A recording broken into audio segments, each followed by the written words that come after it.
Can you tell us about dressing Mrs. Michelle Obama? We know you've dressed her in the past, but this last suit moment literally took everyone's breath away. I had to fly to DC to deliver her coat for Vice President Harris for the night, for the special. It was at that moment that I knew things had changed.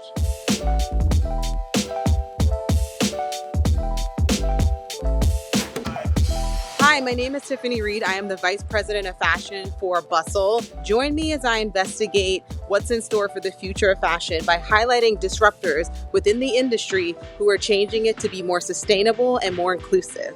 Women, especially women of color, on the public stage are under constant scrutiny. We can dismiss fashion as frivolous, but for centuries, fashion has been a tool that women in power have used to make their mark on the world. Whether it's Marie Antoinette's gravity-defying hairstyles or Shirley Chisholm's colorful and bold ensembles on the congressional floor, the fact remains fashion and politics go hand in hand. In this episode of Future of Fashion, I'm chatting with Sergio Hudson, the designer behind Michelle Obama's inauguration look, on how exclusivity and connections preclude Black designers from building long-standing legacy brands and what we can do to change that.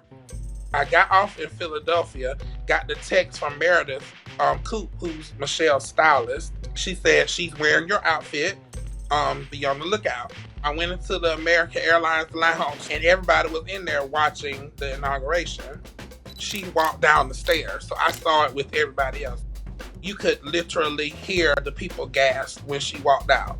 And it's just been a whirlwind ever since. Sergio, you mentioned that you're not like the regular or the typical LA designer, right?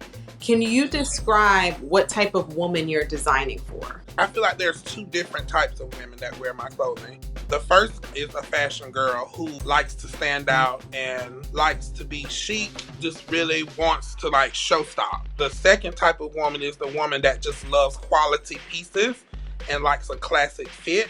I have both types of clients. Everybody is trying to change the world with their designs. When women just want to look good, what's missing is just great regular clothes. I definitely believe that we have something that the industry is missing. To me, every woman can look like Michelle Obama looked that day. It's not hard. It's just good clothes and confidence. You design clothing and you dress women that are in very powerful places, right? What does it mean to be dressing women in power? It's a privilege to be able to dress women and to make them feel beautiful and meet the expectation of how they want to look. Dressing any woman is a privilege to me, but to dress women that have changed the landscape of the world or that do so much to bring joy and light to people, it means a lot to me that they would choose to wear my clothing. We have had this conversation about being able to give Black designers a platform and exposure. What does that mean for you being able to have exposure to brands and having all this buzz around you, but actually sustaining your business? Two things. The first, of course, being funding. Number two, the connections. No amount of money on planet Earth can connect you to the people that you need to be connected to in fashion to make a brand work. There are people who are billionaires who have tried to do clothing lines that fail. And I think that's why we haven't had African American to ascend to the status of legacy in sportswear in America, because nobody has ever signed off on it. It's the perfect storm for a Black designer not to be able to make it in American fashion. In America, period, but that's another conversation. It's so interesting because fashion, like you mentioned, is defined and built off of exclusivity, right? And the only people that are connected are the ones who succeed, right? Why do you think that people are gravitating towards you now or have in the past? You know, this industry is so hard to be in. And I don't think people understand how hard it is to work in fashion in any aspect, in any way, to gain traction. You never know if it's actually going to pay off. It's like one of the biggest gambles of an industry. I knew if I went to New York that I would get lost in the shuffle.